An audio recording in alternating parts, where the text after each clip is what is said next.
in Porbandar, which was Gandhiji's hometown in the northwest of Gujarat. Porbandar being a port town on the Arabian Sea. Very dusty, desert-like town, were it not for the civilization that's there, it could just as well be a desert. And a really fascinating place with a very old heritage and history.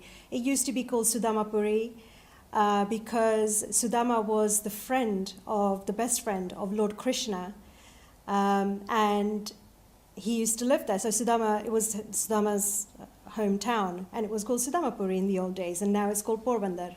So it really goes back at least 5,000 years, if not more. It has a very, very long heritage and history.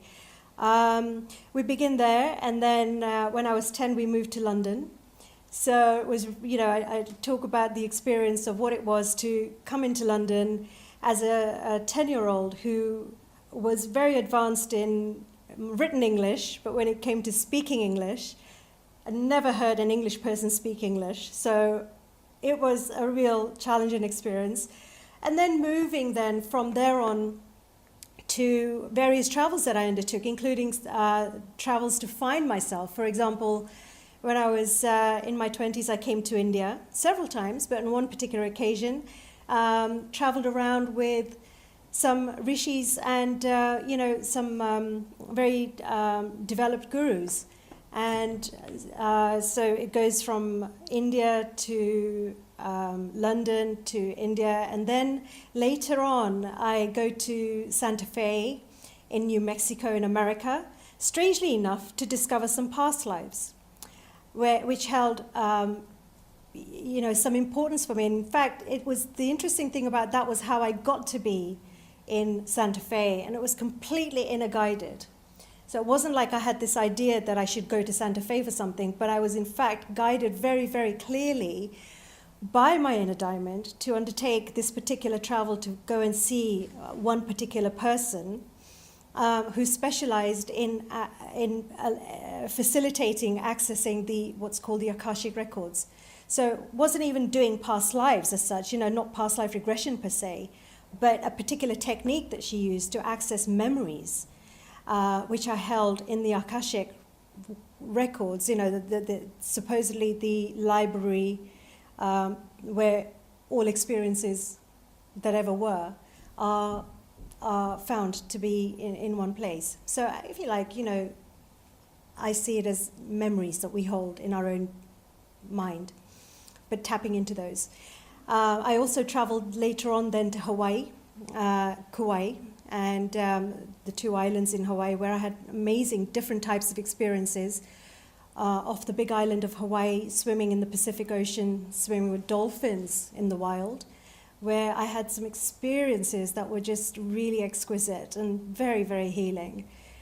And then later on moving to Kauai, where I discovered a Shiva temple. Again, I was shown the presence of this particular temple in a dream that I had before I went there.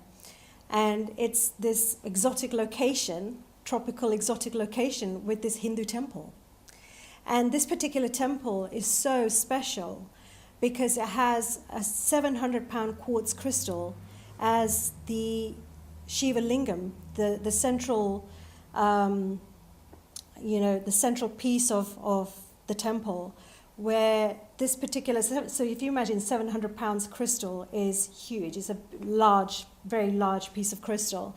And it's a very special one. It's said to be the amplifier of energies that connects, our, if you like, the earth material world with the inner or the spiritual realms.